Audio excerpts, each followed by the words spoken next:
Dernièrement, je m'ennuyais et j'ai demandé à ChatGPT quelque chose. Je lui ai demandé qu'est-ce que tu ferais si tu étais un vilain contrôlant une société et ton seul but c'était de réduire la confiance des gens à zéro et de leur enlever tout amour-propre. Et pour être honnête, j'étais un petit peu mal à l'aise face à sa réponse, parce qu'il a simplement énuméré notre société. Une personne n'ayant pas confiance en elle, une personne ayant aucun amour-propre, c'est une personne qui est plus naïve, qui est manipulable, qui va avoir tendance à donner confiance à des choses extérieures à lui-même. Et donc, si t'es un dealer, ton objectif c'est de rendre ton client accro, pour qu'il revienne et qu'il en rachète, pour qu'il consomme encore plus. Ton intérêt c'est de le rendre dépendant à ta solution qui lui fait du bien. Et après avoir pensé à ça, ça a rationalisé pourquoi ChatGPT avait pensé comme ça. Parce qu'aujourd'hui, toutes les compagnies, toutes les entreprises, toutes les marques veulent que tu consommes. C'est dans leur intérêt que tu sois plus faible mentalement, que tu n'aies aucun amour propre. Ça fait de toi quelqu'un de plus manipulable. Et donc les marques peuvent en profiter pour appuyer sur les douleurs qu'ils voient et arriver comme un sauveur pour vendre le remède à ses clients. Dans cette vidéo, on va parler de l'amour qu'on t'a volé, celui dont tu as absolument besoin, ton amour propre. On va plonger un peu ensemble pour comprendre comment on te le vole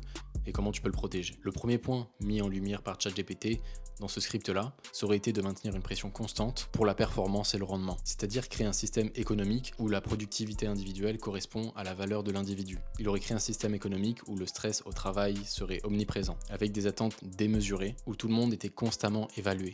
Et ceux qui performaient déjà le plus auraient des objectifs encore à la hausse. Il aurait aussi jamais reconnu les membres de cette société pour le travail qu'ils fournissent. Et enfin, il aurait fait sentir tout le monde comme des pièces interchangeables, ce qui prouve qu'ils n'ont pas de valeur. Aujourd'hui, on le voit beaucoup. Les gens pensent que être plus productif, atteindre des sommets dans leur carrière, toujours performer, ça va te rendre plus heureux. Que tu vas t'aimer plus si tu prouves ta valeur au monde. Le problème, c'est qu'à notre ère, il n'y a jamais de limite sur quand le travail peut s'arrêter. Tu peux toujours trouver un moyen de travailler, être productif sur quelque chose. Tu reviens du travail, tu peux regarder tes mails, tu peux commencer une activité à côté du travail. Et le problème avec ça, c'est qu'on se pose des objectifs qui sont parfois irréalistes et que si on les atteint pas, on se sent comme un raté. Et je dis pas qu'il faut pas essayer de réaliser ses rêves. Au contraire, je suis pour qu'on affronte tous l'inconfort parce que c'est là où on apprend à se connaître et c'est là qu'on évolue. Notre société est bâtie sur la création monétaire. Je suis d'accord, l'argent permet de faire beaucoup de choses parce que ça apporte un confort et une tranquillité. Mais en se mettant toujours la pression pour accomplir plus, avoir plus d'argent, une fois que tu auras atteint ces paliers-là, tu vas pas te sentir mieux. Au contraire, c'est un piège. Tu vas te sentir pire parce que tu vas être encore en manque. Lorsque tu te fixes un objectif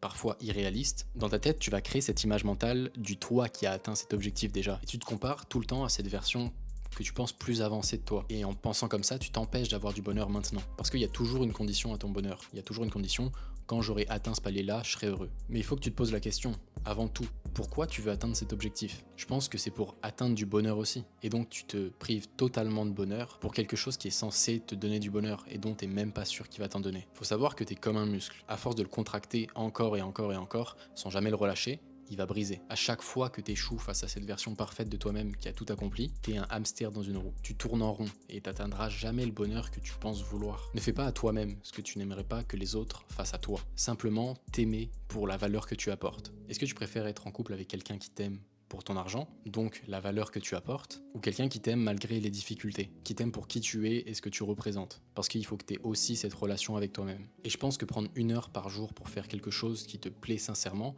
où il n'y a pas de métrique, quelque chose qui se mesure pas en succès, bah c'est bon pour ta santé mentale. Je sais personnellement quand je fais de la musique ou quand je fais du foot, je pense pas au résultat, je me dis pas je vais réussir dans la musique, ça va me donner un certain statut, les gens vont aimer la musique que je fais. Non, je le fais pour moi. J'aime faire de la musique. Je pense que ça peut être bon. Tu vas pas seulement t'aimer pour la valeur que t'apportes, pour le travail que tu fournis, mais pour qui tu es. Le deuxième point que ChatGPT a mis en avant, s'il voulait créer une société qui réduirait la confiance des gens et leur amour propre, c'est qu'il créerait une société de consommation obsédée par l'apparence. C'est-à-dire que l'image physique serait au cœur de l'identité des individus, qu'il y aurait de la publicité omniprésente et des réseaux sociaux qui mettraient ce message en valeur, et que de cette manière, il ferait croire que la valeur des gens réside dans leur apparence, et que leur but doit être de passer pour un être parfait aux yeux des autres. Les médias leur montreraient constamment des modèles de perfection qui sont inatteignables, mais les persuadant quand même qu'ils sont atteignables, en les incitant à dépenser sans fin dans des produits qui leur promettent de devenir meilleurs. Je sais pas si récemment t'es tombé sur l'image qui comparait les physiques des super-héros dans les films. Par exemple, le physique de Peter Parker dans le premier Spider-Man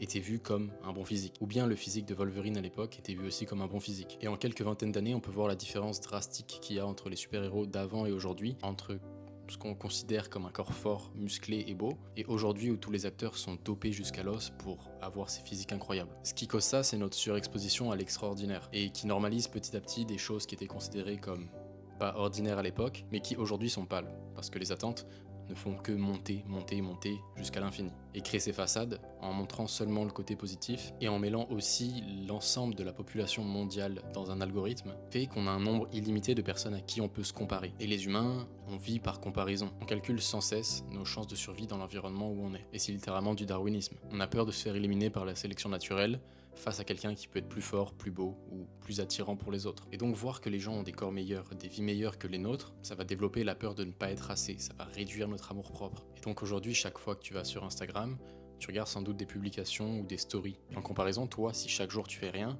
si t'es pas actif, tu vas sentir que ta vie est nulle, ta vie est en décalage avec ce que les autres vivent. Imagine tu suis 300 ou 400 personnes sur Instagram et que chacun d'entre eux a seulement une soirée dans l'année, un moment cool, un moment excitant, un voyage, et que le reste de l'année il se passe absolument rien dans leur vie. Bah tu pourrais pas le savoir. Peut-être que t'as l'impression que tout le monde vit sa meilleure vie parce que chacun, indépendamment des autres, a un moment excitant et qu'il n'y a que 365 jours dans l'année, les événements excitants se sont simplement enchaînés. Plus tu suis de personnes sur les réseaux sociaux, et plus tu te mets en danger. Tu deviens une potentielle victime de la comparaison. Ce qui nuit beaucoup sur ce que tu penses de toi et ce que tu penses de ta vie. C'est pour ça qu'il y a le proverbe connu qui dit « La comparaison est un voleur de joie ». Je pense que la solution extrême, c'est de supprimer ce genre de réseaux sociaux. Ou si tu te sens pas encore prêt, réduire drastiquement le nombre de personnes que tu suis sur ces réseaux-là. Pour avoir comme une mini-tribu, un nombre limité de gens avec lesquels tu peux te comparer. Parce que tu vas te comparer aux gens même si tu veux pas te comparer.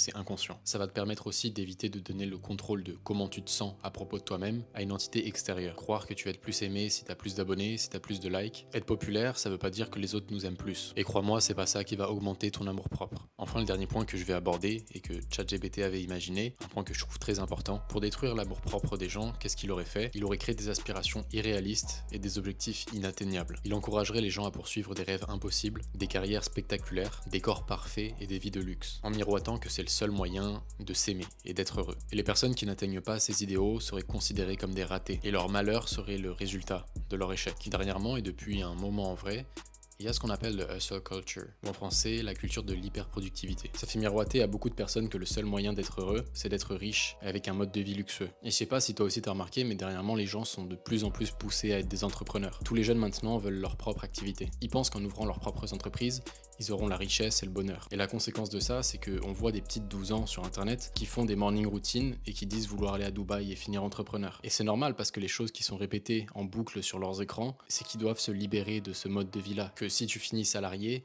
c'est que t'as raté ta vie. L'autre jour, je suis tombé sur un clip YouTube où Carlito demandait à un enfant de, je crois, 14 ans, à ton avis, combien c'est le SMIC en France? Et le jeune a répondu 5000 euros. Et sa réponse a transpiré tout ce qu'il entendait tous les jours sur les réseaux sociaux, que s'il faisait pas 10 000 euros par mois quand il était adulte, c'était un raté. Il y a toute la jeunesse qui est en train de se faire brainwash, à se dire que s'ils font pas telle somme d'argent, c'est qu'ils ont raté leur vie. Sincèrement, j'en veux beaucoup à l'infoprenariat, qui sont en train de voler la jeunesse des jeunes. À toutes ces fraudes que sont Iman Gadzhi, Andrew Tate et tous les autres. Ils font croire que la seule solution aux maux qu'ont les jeunes, c'est l'argent. Ils vendent du rêve et évidemment, s'ils vendent du rêve et qu'ils apportent une solution aussi, ils appuient sur la douleur qu'ont les jeunes à faire croire que s'ils sont seuls, c'est parce qu'ils font pas assez d'argent, que s'ils sont pas aimés, c'est parce que ils ont pas assez d'argent non plus. Eux arrivent avec leur solution, leur formation, qui leur fait miroiter la richesse et donc le bonheur. Mais ils cachent le côté difficile des choses. Il faut savoir qu'en France, il y a 60 000 entreprises qui chaque année font faillite. C'est pas fait pour tout le monde, mais pourtant ils te le collent au visage comme l'unique solution, l'unique voie qui est empruntée. Et ils rabaissent ceux qui ne sont pas comme eux. Le risque en consommant ce genre de contenu, en